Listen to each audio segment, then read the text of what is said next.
Esmu pulkšlietnants Juris Skudrs, gaisa spēku pretgaisa aizsardzības divizionas komandieris. Šodien mēs atrodamies Ādažu poligonā, kurā notiek mācības Ground Target 2016. Mācību mērķis ir izmēģināt kaujas tehniku, kā arī personāla apmācību ziemas apstākļos, kā arī saprast to efektu, ko var sniegt pretgaisa aizsardzības ierocis, šaujot pa zemes mērķiem.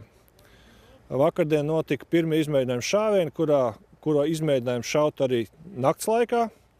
Šāviens bija trāpīgs un mērķis tika sasniegts, spējīgs satriekt arī zemes mērķi. Līdz to arī parādīsies šim ierocim tā kā jauna spēja, ne tikai iznīcināt mērķus, kas ir tā kā lidojoši mērķi, bet arī mērķi, kas atrodas arī uz zemes.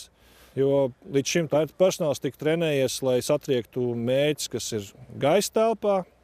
Tagad ir stacionārs mērķis, kas atrodas nekustīgs.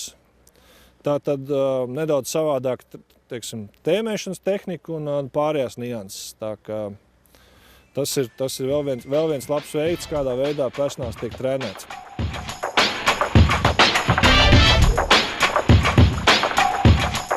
Vēl nosaluši? Vēl ne. Labi atbildi, jā.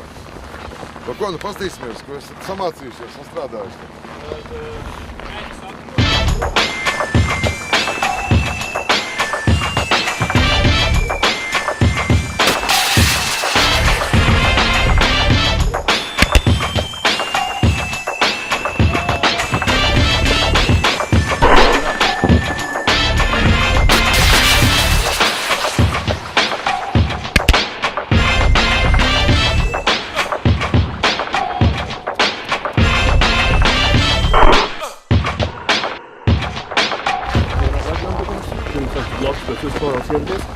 Mērķis iznīcināts.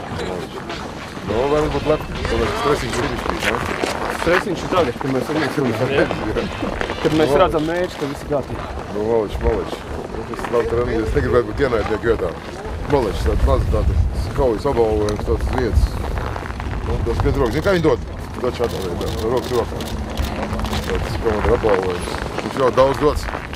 Apsveicams par labu šāvienu, maleči. Kas tu esi?